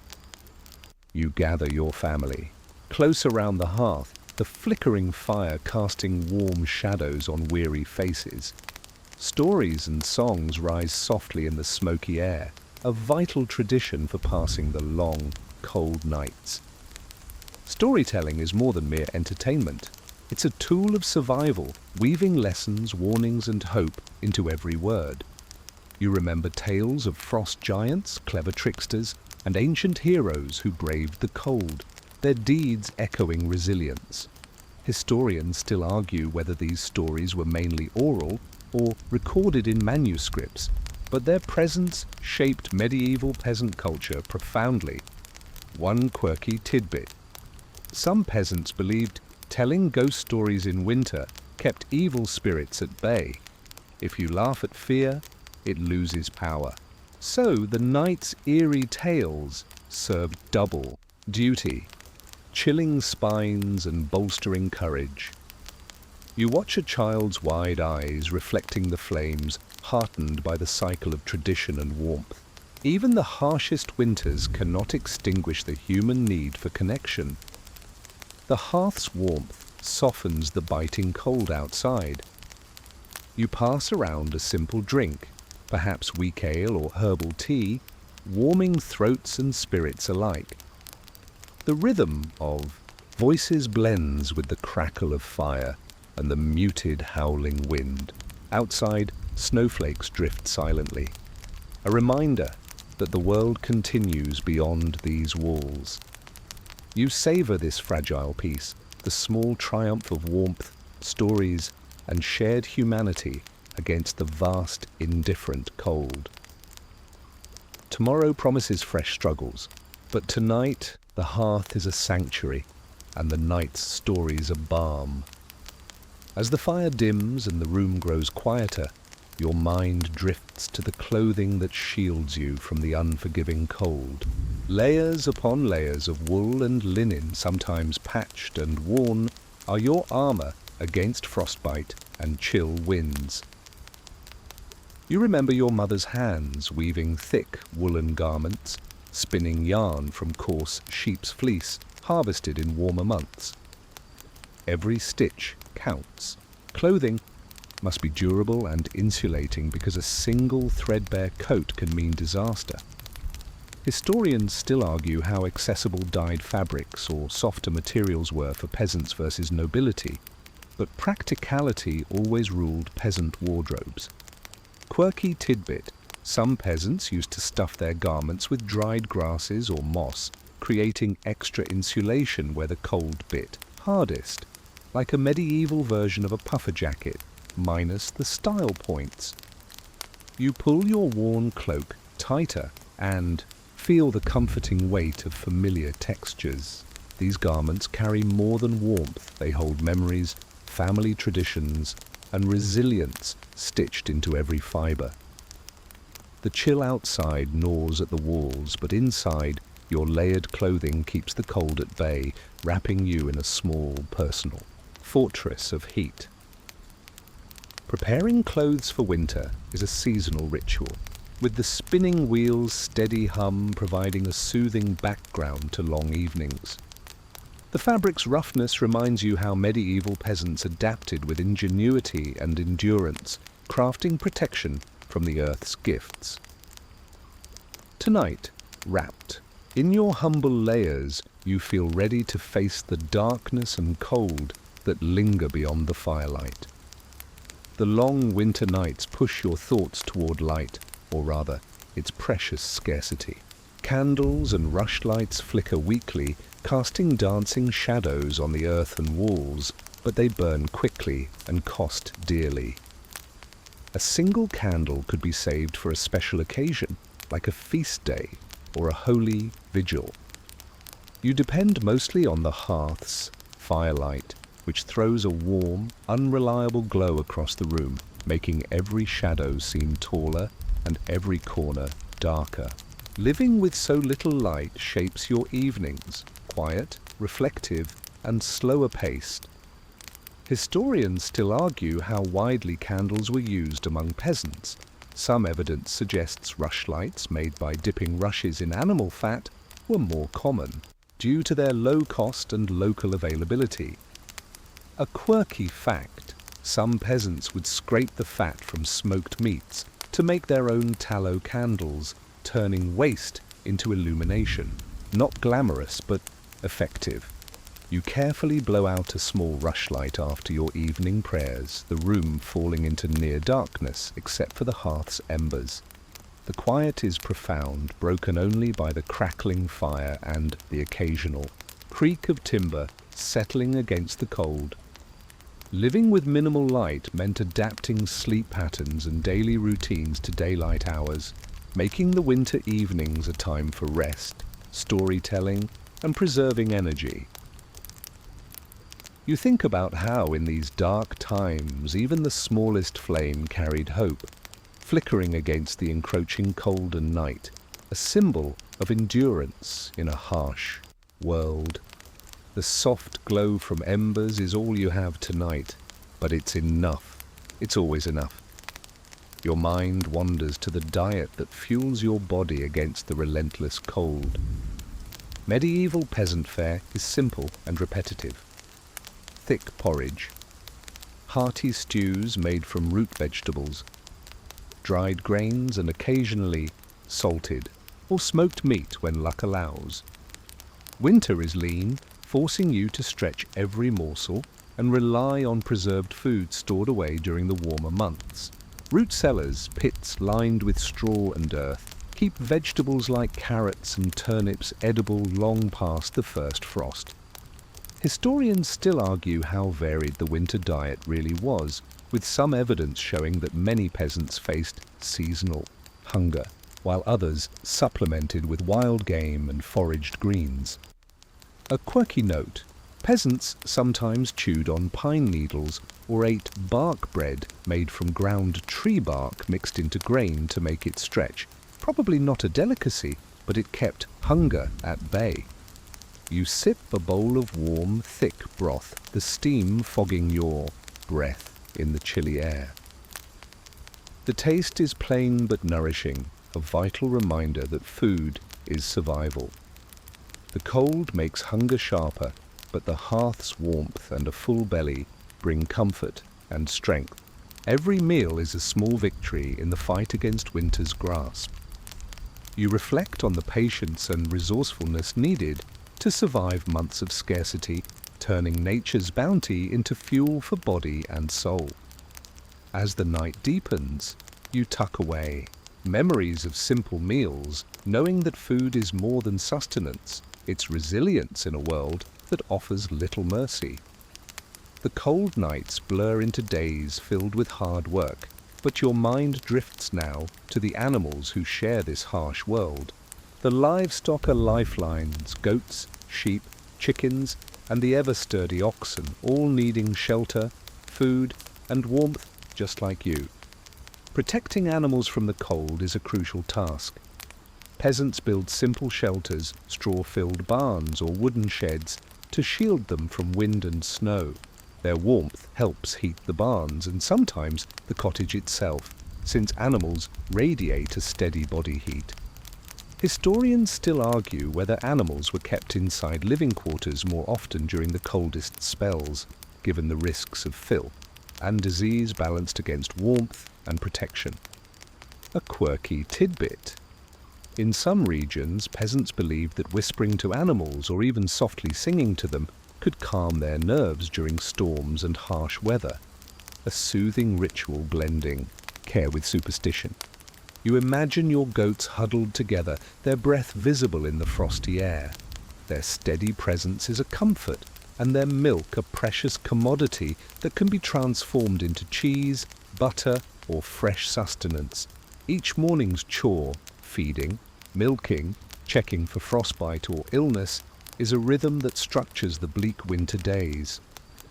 The animal's survival is intertwined with your own. Without them, the struggle intensifies. With them, hope persists. You feel gratitude for this small, furry community sharing the cold. Their steady warmth, a tiny beacon in the long dark. With animals safely tucked away, your thoughts shift to the tricky challenge of managing water during winter's grasp. Frozen wells and iced-over streams mean you must be inventive to access this life-giving resource. You remember how your village used heated stones to melt ice chunks, or used buckets wrapped in straw to insulate water during transport. These simple, clever methods prevent the cold from turning your supply into an unyielding block of ice. Historians still argue how widespread these techniques were across medieval Europe, but practical ingenuity was certainly a hallmark of peasant life. Quirky fact: in some villages, people believed that carrying water at dawn was luckier or purer, an example of superstition guiding everyday survival. As you break through a thin crust of ice on the nearby well, your breath plumes in the air, and the chill bites your fingers. Water is heavy, precious, and never taken for granted. The ritual of fetching water becomes a reminder of your connection to the land and seasons, a daily battle with nature's frozen grip. You marvel at how something so essential can become a hurdle, yet the persistence to overcome it is a testament to the human spirit. This frozen waterway, so silent and still, carries the pulse of survival beneath its surface. The winter nights grow longer, and your mind wanders to the small comforts that ease the chill. Simple luxuries like a shared blanket, a bowl of warm broth, or a whispered prayer before sleep. These moments of kindness and ritual stitch the fabric of survival tighter. You recall the communal sharing of food and warmth among neighbors, the informal networks that extended lifelines in the coldest times. Whether a shared loaf of bread or a neighbor's extra faggot of firewood, generosity was a quiet but vital force. Historians still argue how extensive these support networks were, but evidence suggests strong communal bonds that helped many weather the harshest seasons. A quirky detail. Some peasants believed placing a sprig of rosemary under their pillow would bring warmth and ward off nightmares. A little herbal magic against the cold night. You feel the weight of a woolen blanket draped across your shoulders, the rough fabric warm against your skin. In these small acts, the cold feels a little less imposing. Even as frost gathers outside, these shared moments remind you that you are never truly alone. Survival isn't just about tools or fire, it's about community, shared hope, and small kindnesses that light the darkest nights. You settle in, comforted by these simple human connections that outshine even the coldest winter. The cold drives you to huddle closer to sleep, but the night's challenges don't end there. Rats and mice, drawn by food stores and warmth, become unwelcome guests, gnawing at sacks of grain and bedding alike. You recall the sharp snap of traps set by your father, the snap traps or even more rudimentary devices fashioned from bent wood and string. Every stolen kernel risks your family's survival. Historians still argue how widespread the use of traps versus cats or dogs was for pest control, but peasants relied on a mix of cunning and animal allies. A quirky tidbit. Some peasants believed that sprinkling ashes around grain stores deterred rodents, though the actual effectiveness is debatable, probably more superstition than science. You listen carefully to tiny scrabbles in the dark and feel a surge of vigilance. Even in rest, survival requires alertness. The war against pests is a constant, invisible battle waged behind your home's fragile walls. Every grain saved is a small victory in this long winter struggle, a reminder that survival is never guaranteed. Tonight, the cold is one enemy, but the unseen pests are another, silently nibbling away at your fragile resources. You tuck tighter into your bedding, eyes half closed, ears straining, knowing that rest and vigilance must coexist. Your thoughts drift toward the stories told around the hearth, those whispered legends that weave warmth into the coldest nights. Tales of saints, local spirits, or wild beasts offer both comfort and caution. You remember the old woman's voice, low and steady, recounting how the winter wolf prowls near the village edges, eyes glowing in the dark. Whether real or myth, such stories shaped your understanding of the dangers lurking beyond the firelight.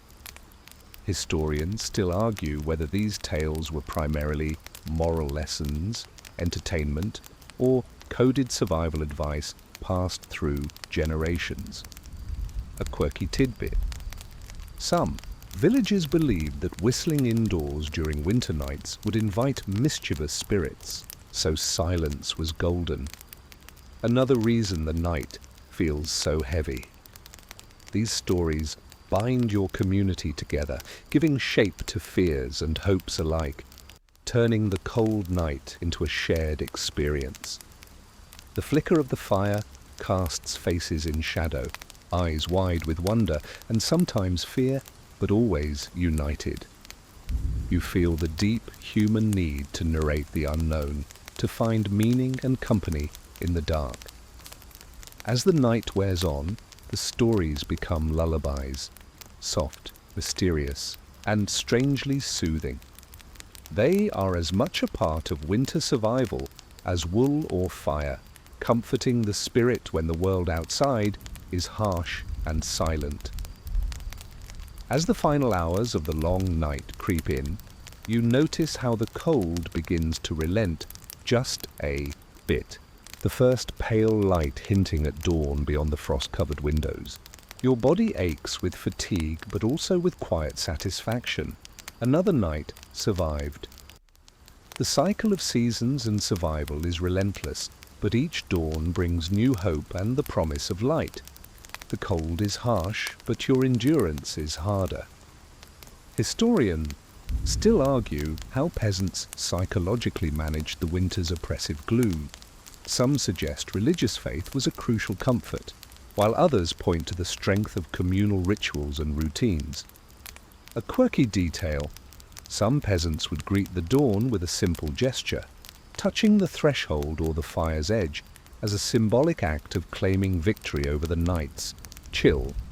You slowly rise, the warm glow of embers fading as you prepare to face the new day, carrying the night's lessons in your bones.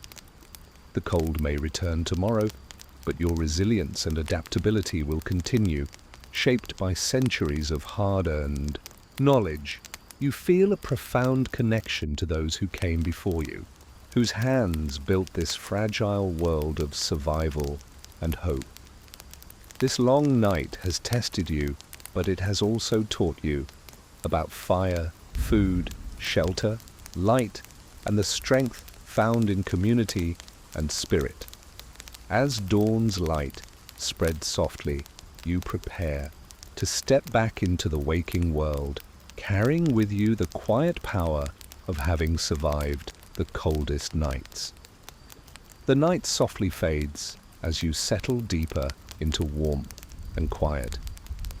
Your breathing slows, each inhale and exhale, a gentle rhythm easing away tension and cold.